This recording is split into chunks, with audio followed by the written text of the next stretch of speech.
Yeah, how's my hair? And by the way, I don't think my pants have been pressed, and the jacket, it's really not looking like I want it to.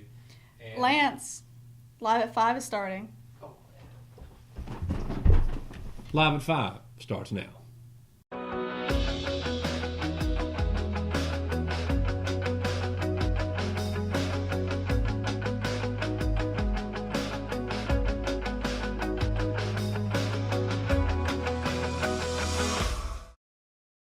Good evening and welcome to another edition of Live at 5. I'm Lance Jenkins. And I'm Kelsey Rushing. Lots to talk about tonight's show, including a wrap-up of United States Congressman Robert Pittenger's visit to Richmond County today, where he held a town hall event at Rockingham City Hall. We've got all the coverage on that coming up in this episode of Live at 5. And I do want to let everyone know that if you're watching this before 7 o'clock tonight, go out to Richmond Senior High School and support the soccer team, the boys soccer team. They're only one loss on the season. They're having a great season, and they play their rival Pinecrest tonight. Go support the boys soccer team tonight, 7 o'clock p.m. start time. Now for tonight's top story. In a room packed with constituents of North Carolina's 9th Congressional District, United States Congressman Robert Pittenger was met with supporters and opponents at the town hall event he hosted in Richmond County today at Rockingham City Hall. The discussion for the 90-minute long event mainly focused on government spending, tax reform, Medicaid and health care, and the treatment of veterans, the most dominant of those being Medicaid and health care. The congressman was asked some very pointed questions, including his support for President Donald Trump and his policies, to which he answered, quote, "I believe his policies are right on." We spoke briefly with the congressman today at Rockingham City Hall about the questions he took from his constituents. Hi folks, I'm Lance Jenkins with Live at 5, and we're here with United States Congressman Robert Pittenger, who today was doing a town hall here in Rockingham. The room was full of interested people here from our community, and we're certainly glad you came today. Yes, sir. It's a privilege to be here. I love to sit down with my constituents and see what's on their mind. I'm here to represent each of them, and I want them to know that we're accessible. One of the biggest concerns today at the town hall was health care, and of course the House has made tremendous effort, it seems, to get that bill passed. The Senate's still waiting on the Senate, and a lot of people today kind of wonder what was going on. And of course your remark was, well, the Senate needs to pass something. Let's talk about the House's effort to improve health care in the United States today. Well, regrettably, the current plan is failing. It's collapsing. The insurance companies are pulling out. It never was actuarially sound when it was set up. So what we want is a market-driven plan, where you don't just have one carrier in a state. You have open markets where you buy across state lines like you buy your car insurance or any product. It becomes more cost-effective when you have competitive markets. And our bill was the foundation for that, to put that in place ultimately. And we hope that the Senate will prevail, they'll pass their bill, and we can move on. Last question for you. I understand from your office that you, among all your colleagues in the House of Representatives, are holding more town halls than almost anyone in the entire Congress. What inspired you to do that for your constituents? I love my constituents. I want to be here for them, Democrat, Republican, Independent, Conservative, Liberal. We're here to serve them. And frankly, if they have additional needs, they should call my office. If it's Medicare, Medicaid, Social Security, veterans benefits, visas, passports, any concern that they have, call our office. We keep office hours too, and go to pittenger.house.gov to learn our office hours. But I like meeting them. I want to serve them. Fantastic. United States Congressman Robert Pittenger here in Rockingham today. Thank you, sir. Thank you. God bless you. Congressman Pittenger hosted a total of 4 town halls today and will have hosted a total of 9 this week by the end of the day Thursday. Of the 435 congressmen in the United States House of Representatives, Congressman Pittenger has held more town hall events than any of his colleagues in the last year, and the congressman who is second on that list has held less than half of the number of town hall events held by Congressman Pittenger. For the full story on questions the congressman faced and how he answered them, visit richmondobserver.com. Breaking news today at Richmond Senior High School. The Richmond Raider football team will travel to Cumberland County Friday night to face Pine Forest High School. Per athletic director and assistant principal Ricky Young, pre-sale tickets are now available for purchase online. Visit richmondobserver.com for all of information on how you can order your pre-sale tickets online. Richmond Community College's longtime partnership with the International Textile Group continues to grow, as the college will be providing nearly $34,000 in state-funded training for 70 employees. Some of the training will include operation of new equipment the Cordova plant is purchasing for increased efficiency in its production lines. International Textile Group recently purchased new looms that will increase the diversity in the product line, according to Ed Cox, ITG plant manager. This program falls right in line with Richmond Community College's president, Dr. Dale McInnes's vision for RCC's primary focus to be supporting economic development in the region. After more than 30 years of public service, Rick Sago is retiring. Sago is one of the most qualified county managers in the state with a diverse background in engineering and economic development. He began his employment in Richmond County in 1997 as county engineer and director of community services, a position he held until 2005. From 2005 until 2009, Sago served as Richmond County Director of Economic Development. In 2009, Sago was appointed by the Board of Commissioners as Richmond County Manager. Some of his accomplishments during his tenure has been the expansion and updating of the water distribution system and development of the industrial park on US 74. Since 2006, the county has seen more than 1,500 jobs come to the area, as well as $1.1 billion in investment, according to county figures. During that time, there have been 26 major company announcements, 13 new and 13 expansions, making Richmond County number 1 in the southeastern region of the state in investment and number 3 in jobs created during the economic downturn.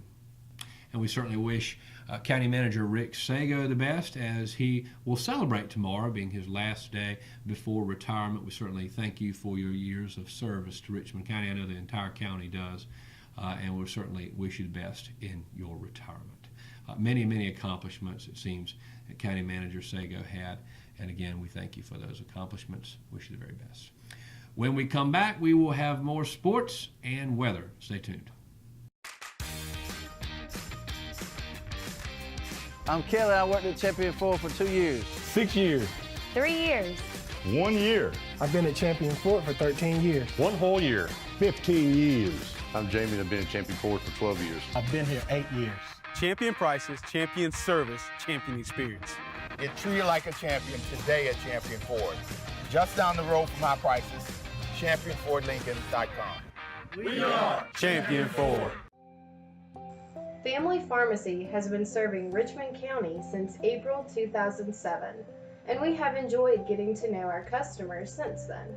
We take our jobs very seriously, and will do whatever we can to make sure you have what you need. Come visit us on Fayetteville Road in Rockingham, and we will treat you like family.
Hospice, you guys just outdo yourselves every day, and I really appreciate it. I honest to God don't know what I would do if it weren't for you. The things that you do, I'm in approval of, and thank you. I don't know what else to say other than thank you.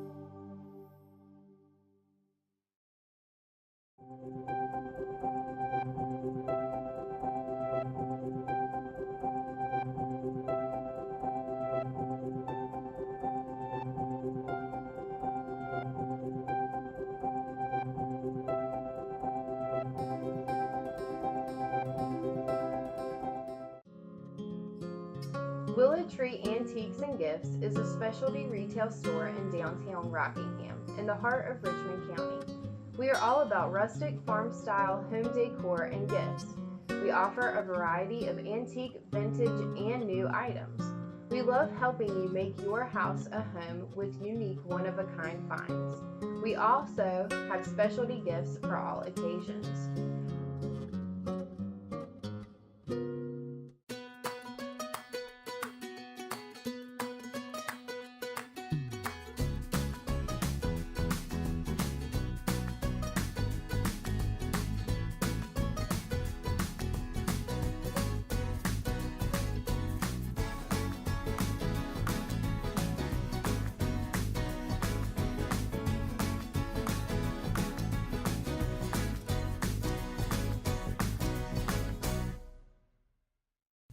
With an early season rivalry week settling over Richmond Senior High School, the Lady Raiders volleyball team deflated number one foe Pinecrest High School in straight games Tuesday night.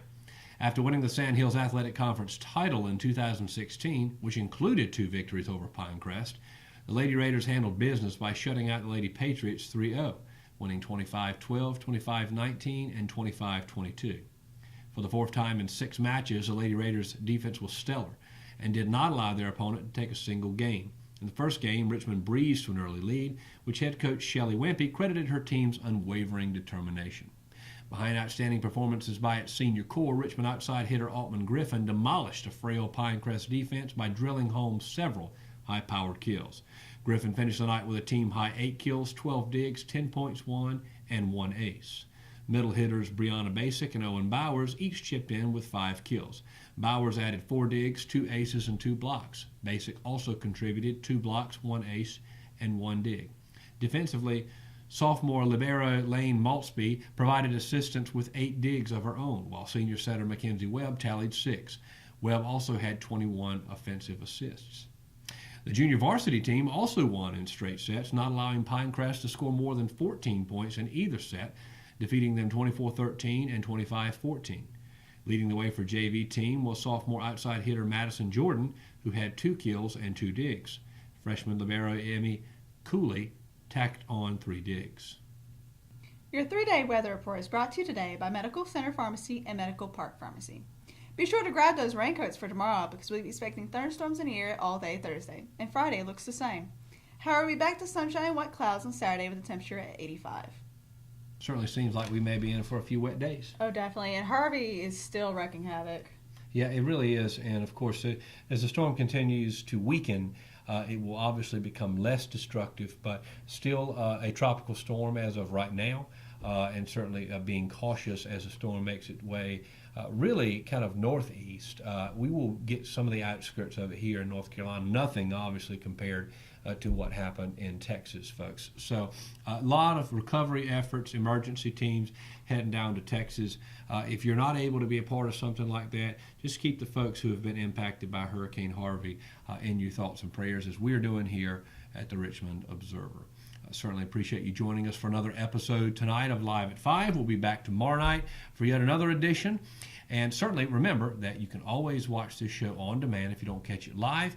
Watch it on demand on your Richmond Observer app on iPhone and Android devices. You can watch it on our Facebook page, on our YouTube channel, or our website. No excuse for you not to have a reason or a way to watch Live at 5, Richmond County's nightly news. I'm Lance Jenkins. And I'm Kelsey Rushing. And we'll see you tomorrow night for another episode of Live at 5. So long.